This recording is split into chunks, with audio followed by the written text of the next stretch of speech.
சங்கீதம் 50.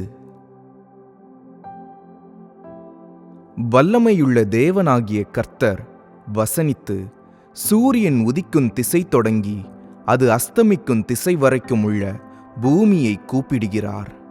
பூரண வடிவுள்ள சியோனிலிருந்து தேவன் பிரகாசிக்கிறார். நம்முடைய தேவன் வருவார், மௌனமாயிரார்.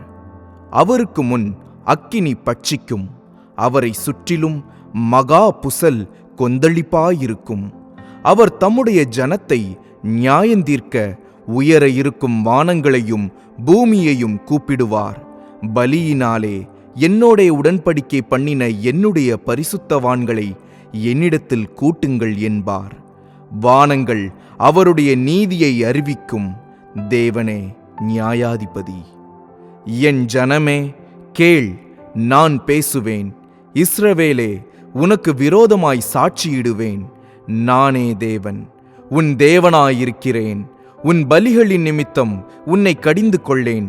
உன் தகன பலிகள் எப்போதும் எனக்கு முன்பாக இருக்கிறது. உன் வீட்டிலிருந்து காளைகளையும் உன் தொழுவங்களிலிருந்து ஆட்டுக்கடாக்களையும் நான் வாங்கிக் கொள்வதில்லை.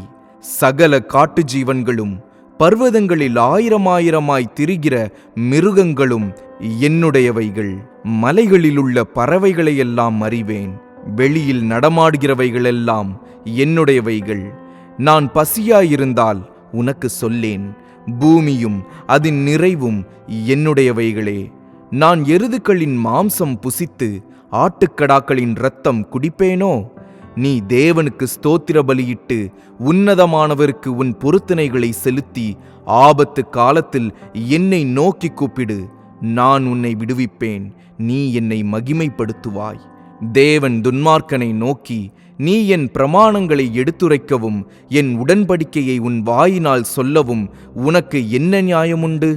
சிட்சையை நீ பகைத்து என் வார்த்தைகளை உனக்கு பின்னாக எறிந்து போடுகிறாய்.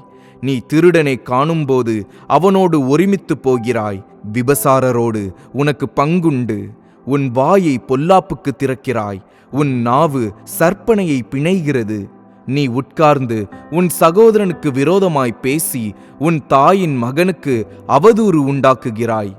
இவைகளை நீ செய்யும்போது நான் மௌனமாயிருந்தேன். உன்னைப் போல் நானும் இருப்பேன் என்று நினைவு கொண்டாய். ஆனாலும் நான் உன்னை கடிந்து கொண்டு அவைகளை உன் கண்களுக்கு முன்பாக ஒவ்வொன்றாக நிறுத்துவேன். தேவனை மறக்கிறவர்களே, இதை சிந்தித்துக் கொள்ளுங்கள். இல்லாவிட்டால் நான் உங்களை பீறி போடுவேன். ஒருவரும் உங்களை விடுவிப்பதில்லை. ஸ்தோத்திர பலியிடுகிறவன் என்னை மகிமைப்படுத்துகிறான். தன் வழியை செவ்வைப்படுத்துகிறவனுக்கு தேவனுடைய இரட்சிப்பை வெளிப்படுத்துவேன் என்று சொல்லுகிறார்.